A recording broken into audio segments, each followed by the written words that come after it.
Miss Chris, and today we are going to be doing a basic meal. It is fried chicken tenders with broccoli and mac and cheese. For this meal, you need chicken tenders, breadcrumbs, flour, milk, 1 egg, vegetable oil, butter, a mac and cheese packet, and some frozen broccoli. And all this is about $20 if you didn't need to buy your flour and your breadcrumbs and your milk and your egg. Your staples, it is about $11, $12. It's under $15, so it is also a cheap, easy meal to make. And we're gonna get started. Alright, so step one, we're going to make our dredge, which is how you get your breadcrumbs to stick onto your chicken. So you're gonna take your flour, and you're just gonna shake it onto a plate. You don't need to worry about the measurement because it's going to depend on how much chicken you're making. There we go. And then in a bowl, you're going to have 1 egg,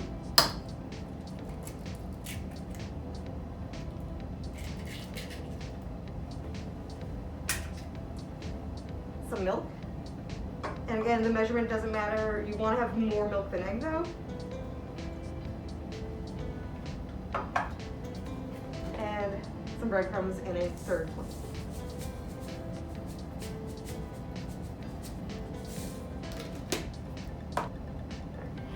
So you're going to mix together your egg and your milk. Just use a fork, it doesn't need to be whisked, just that it's blended. It doesn't have to be perfect, just reasonably mixed, not like a sad egg sitting in the middle of some milk.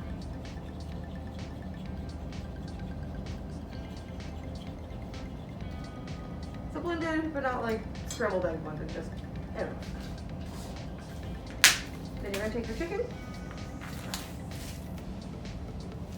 and you're going to put it just right into the flour.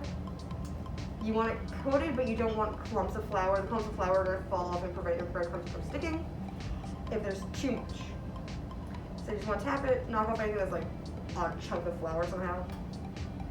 And make sure it's fully coated because that's what's going to like act as like the base of your glue that you're making basically. And then you're going to dip it into your egg and milk mixture that you just made. You want to make sure that the flour is all wet, because if it's not wet, it's not sticking anymore, it's just going to dry patch of no breadcrumbs.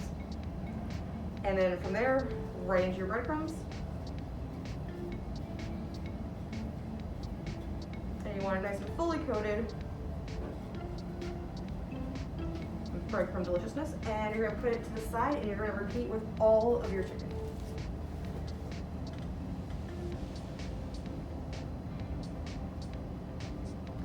So your hands are going to get a little messy. You're going to eventually be like, I have bread coated my entire hand.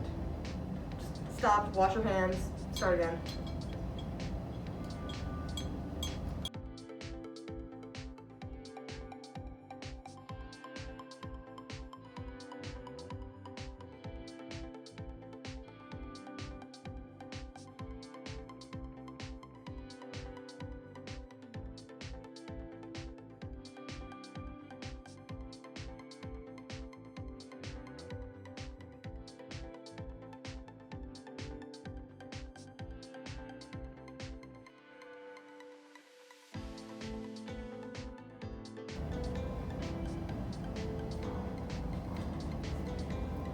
Alright, so all of them are breaded and they are ready to fry. Alrighty, the next step is to actually start frying and cooking. So we're going to take our vegetable oil, and you don't need a lot, you need like maybe half an inch, coating the bottom of the pan.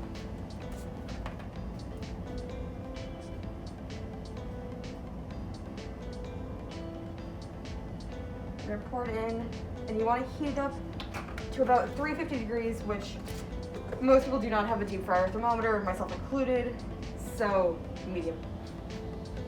We're going for medium, so you're just going to make sure you're using the right burner to turn on. And then just heat medium.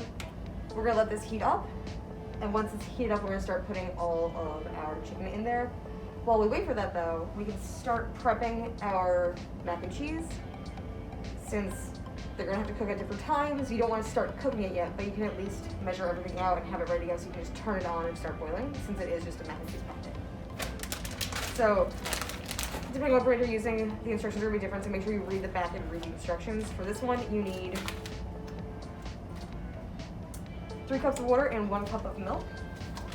So we have our milk measured out, and we're going to pour it in. And then we're going to measure out our 3 cups of water. So this is 2 cups.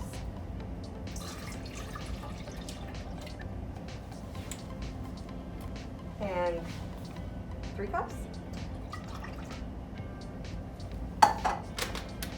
And then 2 tablespoons of margarine or butter. We're going to be using butter.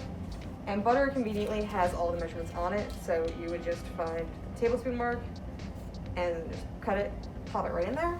So we're going to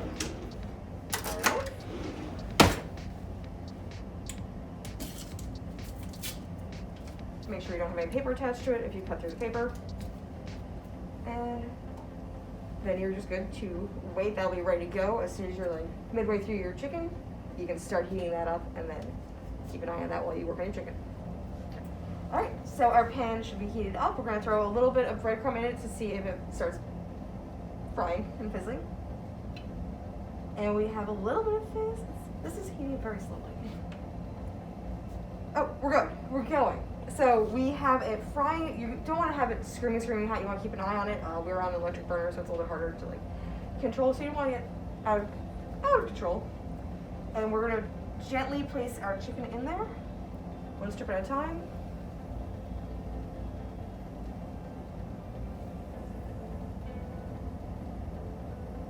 And you don't want to crowd the pan where it's just like 10 chicken tenders in there.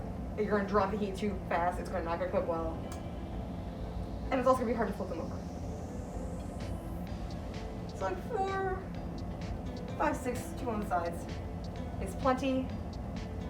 And you're going to wait till then you get a golden brown fried color, and then you're going to flip them over. And it should be a few minutes.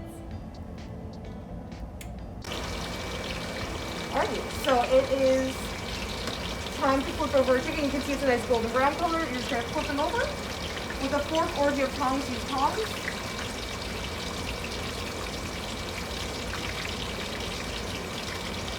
Flip them over.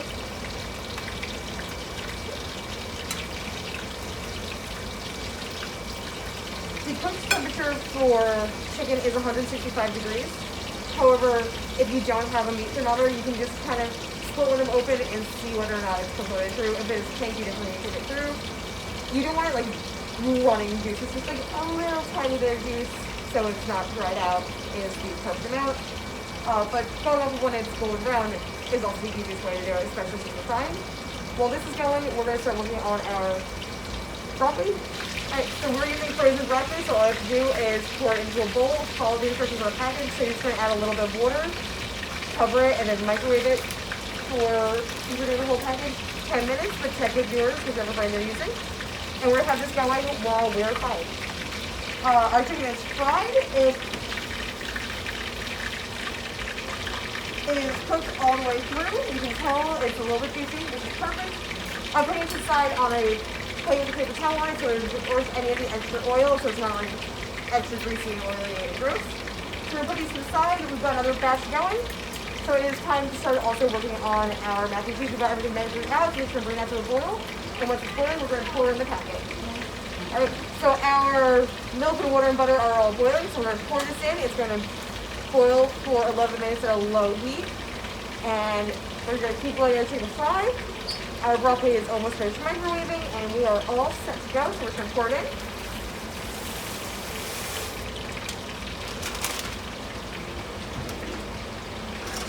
And start stirring, and just going to keep an eye on it and stir periodically. You don't want anything sticking to the bottom, otherwise it's going to get burned and weird and funky. So just keep an eye on it and make sure you set a timer so that way you know when everything is ready. And we'll check back in when everything's done boiling. So our mac and cheese is finished, our broccoli is out of the microwave, and all of our chicken is fried, and so we have made our own lovely bowl. We have hit all of our food groups. We've got dairy, we've got carbs, we've got protein, we've got veggies. The only thing you're missing is a fruit. So I recommend grabbing your favorite type of fruit for your dessert. Now it is time to dig in and enjoy.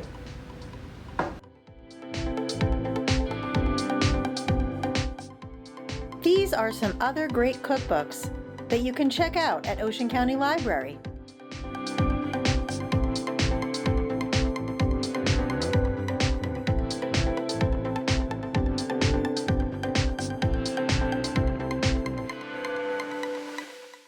Support public libraries. Like, share, and subscribe for more great videos.